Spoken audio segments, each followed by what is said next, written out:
You're here because you want the insights fast. And today, we're diving into something pretty unique. Yeah, it looks like we've got our hands on, well, personal notes from the Easter Bunny himself. Exactly.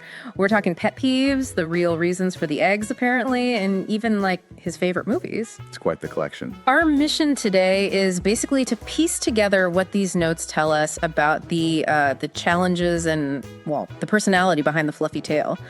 What really struck me first is just how, well, normal some of these frustrations are. Maybe not normal, but relatable. For a mythical creature, anyway. Let's maybe start with the pet peeves. Okay, yeah. Top in the list, and this is kind of wild, allergies. To plastic grass. Seriously. Imagine that being a core part of your job, and you're allergic to it.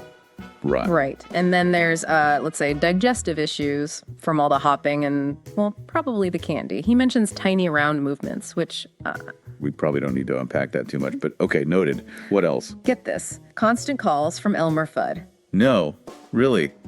That's amazing. You'd think he'd block the number. You would. And apparently, no love lost with Santa and the elves either. Sort of a frosty relationship there. Interesting.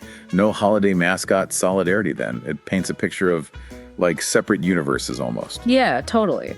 And the chocolate likenesses, this is a big one apparently. The ears versus other parts ratio, it's a whole thing. He's very specific about his chocolate effigies. Okay. And misdirected mail, stuff addressed to Peter Cottontail, causes real frustration. An identity crisis for the Easter Bunny. Wow. But here's the kicker, the real irony. Yeah. He apparently suffers from rotted teeth. From all the Easter candy, presumably. Oh, the irony. That's actually pretty funny. A bit dark, maybe. And he gets teased about the marshmallow peep. Even he thinks it's ridiculous. Seems like it. And ongoing litigation with the Cadbury Bunny. Yep.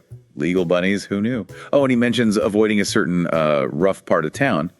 Safety concerns, even for the Easter Bunny. Man, it's a tough gig. Which kind of leads to the next question, right? Why the eggs?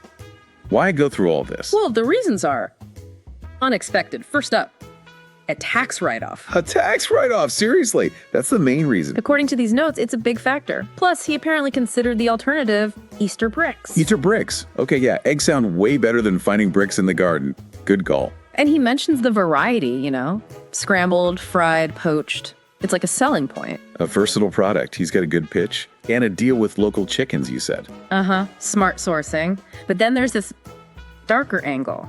A secret plan involving cholesterol. Whoa, okay. That took a turn. A bit sinister. Just a little. And apparently major pressure from the egg marketing board, lobbyists. Even mythical figures have industry groups breathing down their necks. It adds this layer of weird realism, doesn't it? It really does. He compares it to, like, what if the Independence Bunny brought bottle rockets? Yeah. Or imagine kids hunting for waffles. Eggs suddenly seem logical. Almost. In a strange way, yeah. And then there's this line, he thinks guys should get chicks at least once a year, which is blunt. Ah, okay. Well, that's a perspective. And a little bit of professional jealousy, it seems. The Energizer Bunny apparently got a better gig. Huh. Mascot envy? It's all surprisingly grounded, isn't it? A bit odd. So, with all that stress, what does he watch? Let's quickly run through his top 5 movies. Okay, lay 'em on me. Cotton Tales from the Crypt. Nice pun. Horror fan. Seems like it. Then Starsky and a Hutch. Okay, a rabbit-themed cop show. I can picture it. Bunny Girl. We'll just leave that one there. Yeah. Air Force One. Action Bunny.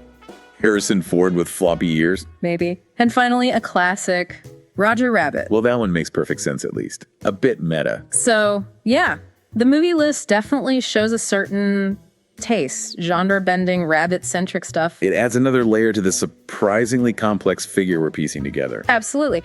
So summing up, the Easter Bunny isn't just about baskets and joy. We're talking allergies, tax strategies, dental problems, legal battles. And maybe a slightly cynical view on cholesterol, Yeah. plus pressure from Big Egg. Right. He's navigating these, like, logistical nightmares with very practical, sometimes kind of weird motivations.